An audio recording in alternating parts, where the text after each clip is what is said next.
Hi everyone, welcome to our UWC Day live event. I am Ruzanna and I work at the National Committee of Armenia and Georgia, and I am very excited to talk to Shogher Mikaelyan today. So Shogher, thank you for joining us. Hi everyone. Hi Rosanna, and thank you for this invitation. This is really an honor for me to be here and share and celebrate this day with you. Thank you. Thank you. We're also happy to have you.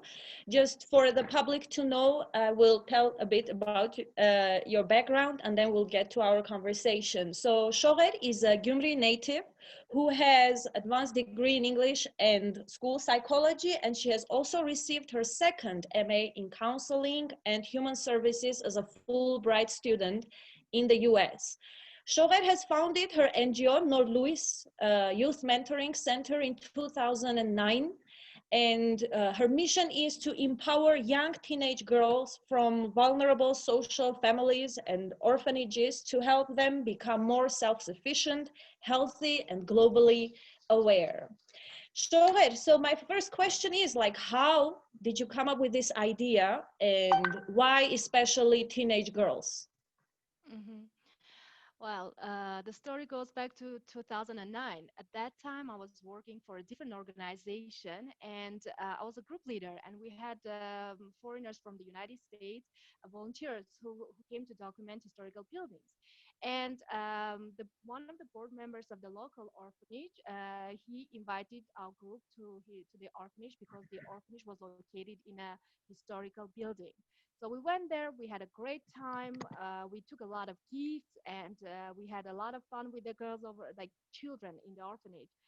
And Mhm, close to the end of the day, one of the teenage girls, she came close to me and she said, it was amazing to have you here, but it's very sad that you are leaving and you will never come back. And then I go, no, no, I will definitely come back. I promise you. She said, you are like others. Whenever you need us, you will be here. But as soon as you leave, you will mm, definitely forget us. I was mm, shocked for a second. But then mhm, I yeah. kind of, the only words I could say was that, no, no, I will definitely promise that I will come back.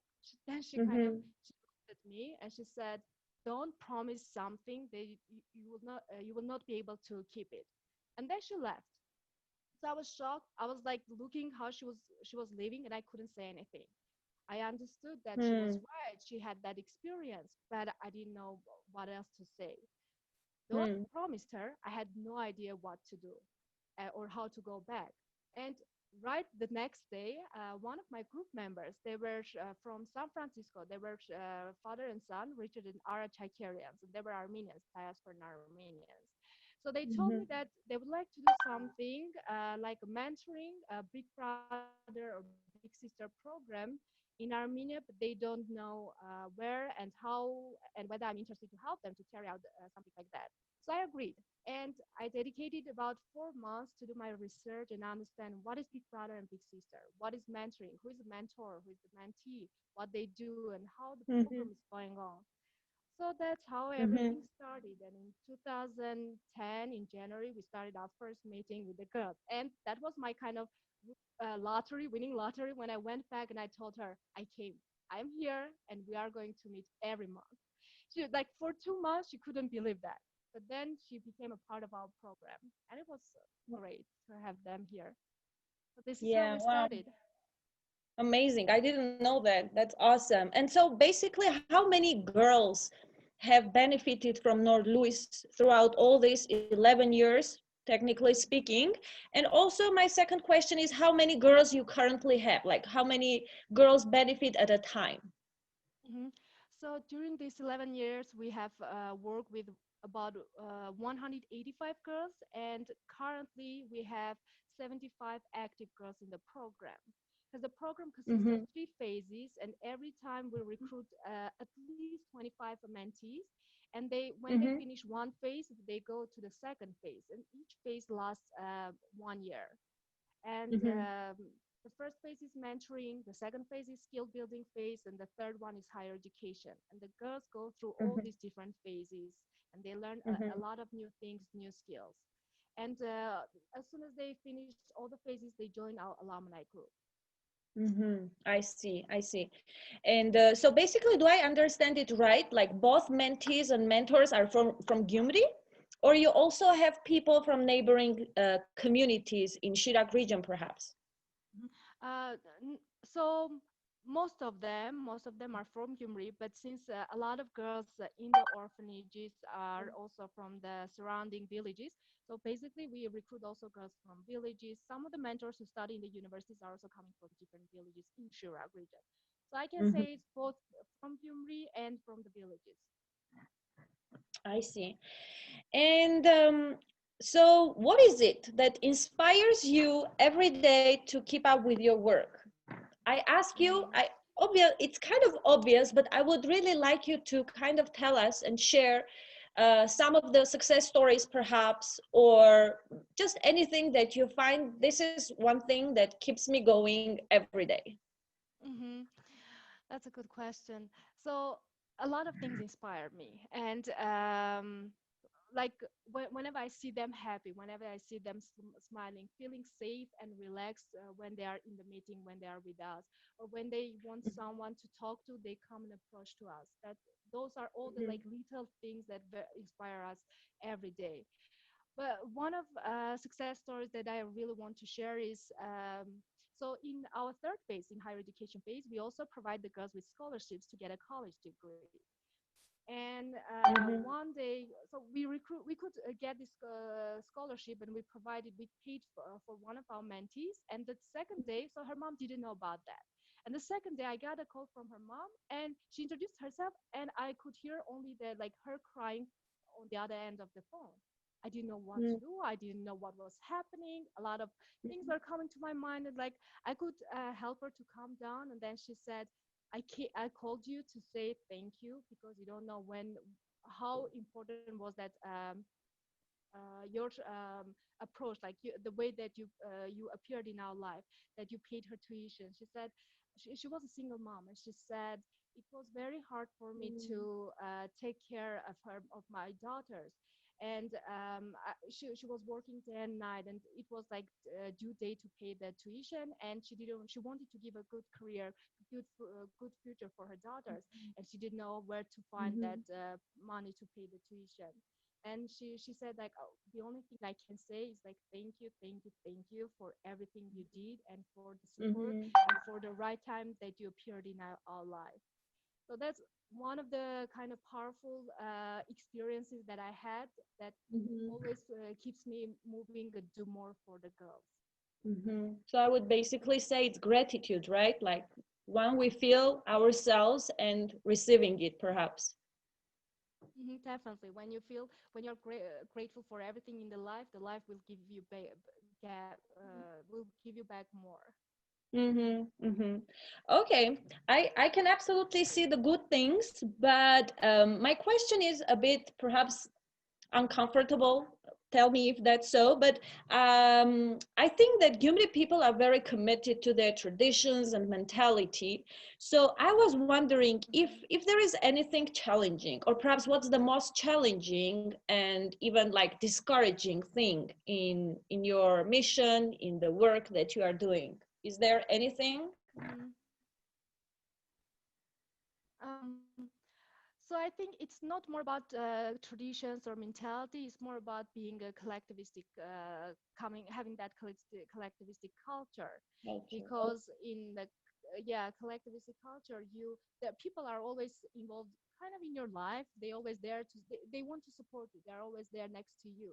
And Mhm, when I brought the idea of having a mentor, mhm, I remember one day I literally had an argument with one of the local professors, and he was saying that that idea is only for individualistic culture, and it will never work in Armenia. It will never work in Gyumri, when we are mhm, always there to support each other. But I brought mhm, a lot of arguments because I did my research. I read a lot of research, like empirical studies, where it says when someone, like especially teenagers, when they have a good mentor in their life, they have mhm, that sustainable relationship. Everything will be great future in their life. So I could mhm, kind of, I can say, convince him that it's very important. But as you see, we have been here for 11 years. It means the program is working. And a lot of cases, the girls refer their friends, refer their sisters or to relatives. So which means Mm-hmm. they really like the program. So yeah, if basically the culture doesn't really work with you, you have to kind of keep working alone until you can in some way affect it, right? And make it work for you. Hmm. Can I say And so in this case? yeah, so when I did my research, I didn't bring only the idea of mentoring. I localized the idea of mentoring, fixing like trying to manage like in our looking to the program through our cultural lenses. So I made sure it will talk to our Mm-hmm. culture. If there's something to adjust, I did that adjustment. It's not kind of taking Mm-hmm. one something from different culture and trying to incorporate here. I did a lot of adjustments over there. Mm-hmm. Mm-hmm.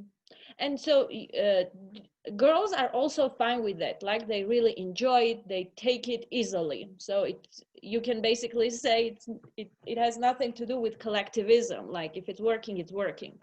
Mhm. Oh yeah, definitely. If you are definitely right. It's working, and they are still here. They are very supportive, and we even have girls who not only went through all our phases, but they also became mentors. They themselves also serve as mentors for other girls. Mm. Wow, that's very good actually. I didn't expect that. Awesome. Okay, so you do a lot of things, yeah, right? The program has different components. There is this idea that you impact people's life, and so I want to understand which part is the most meaningful to you. Is it something that you give back to your community? Is it something that you impact a life at a time? What is the most meaningful thing basically for you in the work that you are doing?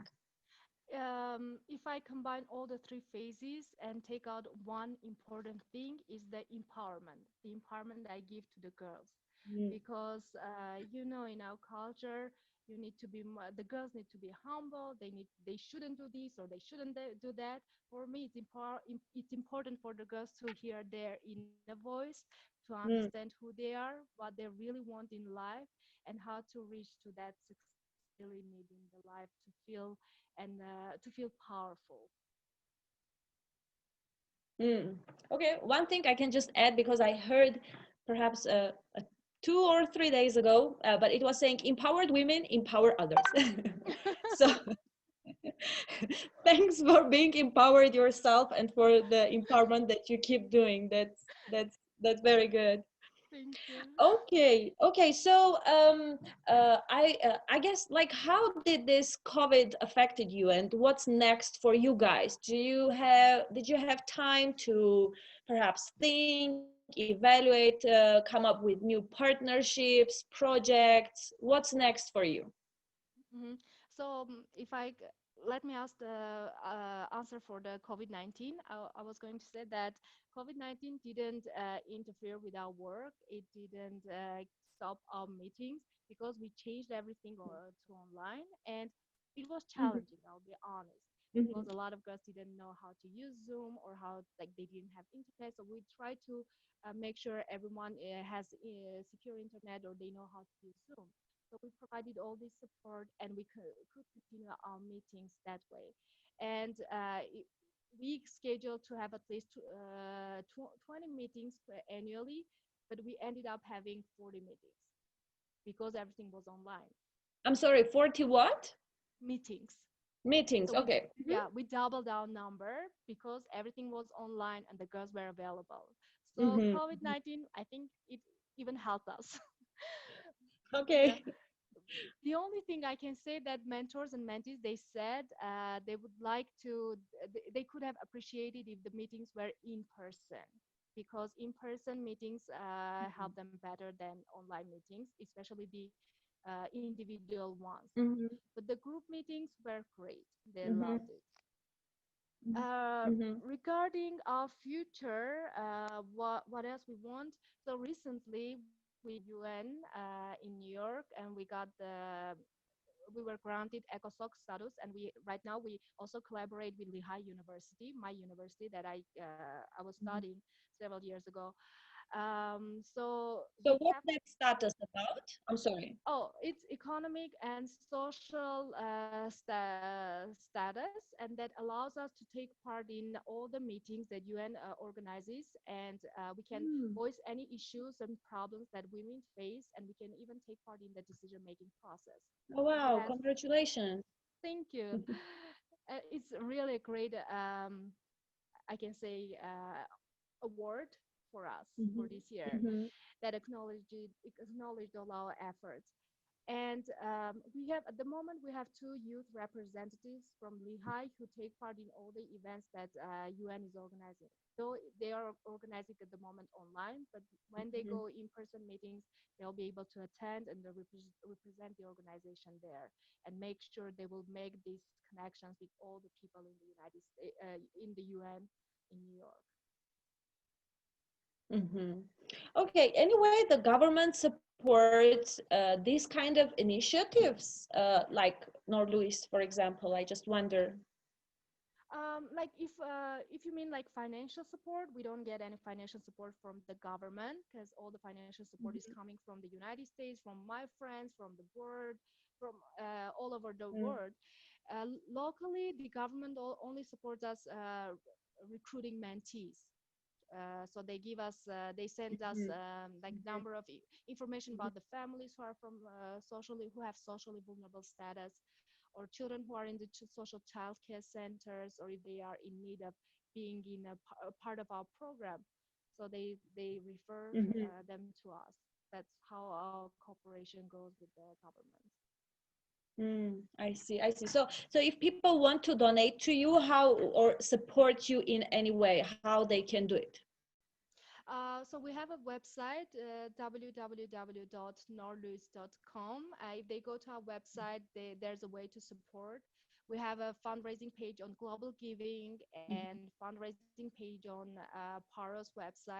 So any donation that comes will be spent on the mentees to go through all these different phases. Mhm. Mhm. I see. Okay, so I would like to understand a bit more how the program works. So you already mentioned the three kind of components. Do you like the education part, the skills and stuff? So do you kind of follow what skills, for example, are needed? Because I mean, recently on social media, we could see, you know, like the next decade skills are going to be this, for example. Okay, or how do you decide what skills? Is it them coming and saying, hey, I would like to learn this, or it's you doing your research and you offering services which they can basically come and take? Mm-hmm. So we have pre-surveys where when as soon as the girl is involved in the program, they take a part in this like they take this evaluation, and the Mm-hmm. evaluation tells us how much of all the skills that we are providing she has or she needs to have. So this Mm-hmm. is already a lot of information for us whether the program is going to work for this person or not. And Mm-hmm. after each meeting, the girls also has a chance to provide, to give us information regarding what else they want to study or what kind of meetings they want to take part in. Because Mm-hmm. all our meetings are based on, we use a lot of non-formal education tools, and it's a little bit freestyle, and they express their ideas. They also do a lot of evaluations, and they provide their um, thoughts and observations. So as soon as they ask something, we will definitely make sure we'll meet this need. Mm-hmm. At the same time, we haven't done yet, but we have planned to make sure to compare our evaluation with the Teams evaluation. Teams is international evaluation that a lot of countries take part, and Armenia Mm-hmm. also takes part in it. So we are going to compare some of the questions that we have, and Mm-hmm.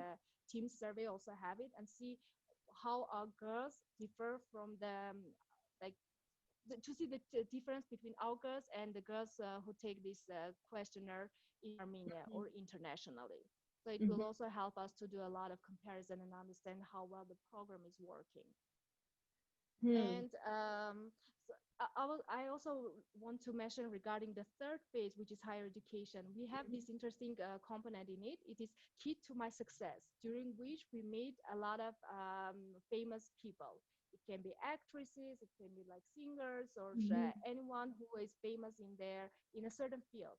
So they meet with the girls and they shared all the challenges they had, Mm, and how they overcome those challenges to get to the success that they are right now. So mm, this is also helping the girls to make this connection, make this network, and understand that no matter where you are from, if you have everyone has a challenge, and you shouldn't step back. You need to go forward and like fight all these challenges if you want to be mhm. successful in life. Do you also see like that girls start to also help each other in this process, like, or they are more, each of them is focused on their own path? Mhm. And so I would say they are more collective, like we are a collectivistic culture, so that you can see the group. We have, Mhm. so we always, what we do is that um, the girls from different phases, they always have meetings together. So it will help them to make this connection. And Mm. it's always nice to see the girl from first phase hanging out with the girls from third phase and helping each. I can see they are more supportive towards each other, which is amazing. Mm-hmm. I see. Okay, so I also wonder, like, if you've heard any of those girls like learn about UWC and the opportunities it gives, because currently UWC has its applications open, and it's for teenage girls, girls and boys, teenagers, and there is a scholarship opportunity. So. You can absolutely share that. Wonderful. Please share with me the links, and I would love to share that information with them. Hmm. And when you were mentioning about their education, so basically when they enter a university, the North Luyce helps them with scholarship, right? Is it like full, or how it works? So mainly we provide only scholarship for 1 year, but we also give them information about where else they can approach, like send out the application to get a Mhm. scholarship. Like 'cause there are different foundations in Armenia, and we help them with that process too. But no, Luis, from our side, we only pay for 1 year. Mm-hmm. Oh, I see. I see. And so basically, during this period of time, they already learn, right? They grow, they learn how to do their own research, how to reach out to different organizations. So you basically, I see it like as a full service, when you really help. So basically, from what age until what age they were? Like 15 or up? Yes. What is the Uh, last? Yeah, so we recruit the girls when they are 12 years old, but it's open up to 16 years. So if the Mm-hmm. girl is 16 years, they can still be involved in the program and start from Mm-hmm. the first base. But Mm-hmm. they are with the organization as long as they want. So we don't say Yeah, yeah, when yeah, you're 17 you absolutely. need to Later leave. on, they No, can become mentors. yeah, Mm, they can mm-hmm, because they become hmm. mentors or they Yeah, start. okay. So at this early age, they basically start and they go a whole journey, right? Getting to Hmm. the point when they can already enter a university or pursue educational opportunities. So do you already have, like, I mean, how many kids have already entered universities? Do you have? Oh, yeah, we have 25 girls who entered university. We have 30 girls who are in the colleges, and the rest are still at schools. Mm-hmm. I see. I see. Okay. Okay. Our time is getting close. Do we have any questions or on Facebook or something? No, not yet. Okay. Thank you so much, Shogher, for taking this time with us. If you want to say anything, please do so, because we have to wrap up our conversation now. Mm-hmm. Yeah, I would like to say also thank you for this invitation. And I want to tell everyone, believe in yourself and believe that everything is possible to overcome and reach to the success that you really want. Just believe in yourself. Yes, thank you too. You are doing an amazing job. Thanks for the inspiration and the empowerment that you mentioned. It was a big pleasure to talk to you today and learn about the work that you are doing in your community.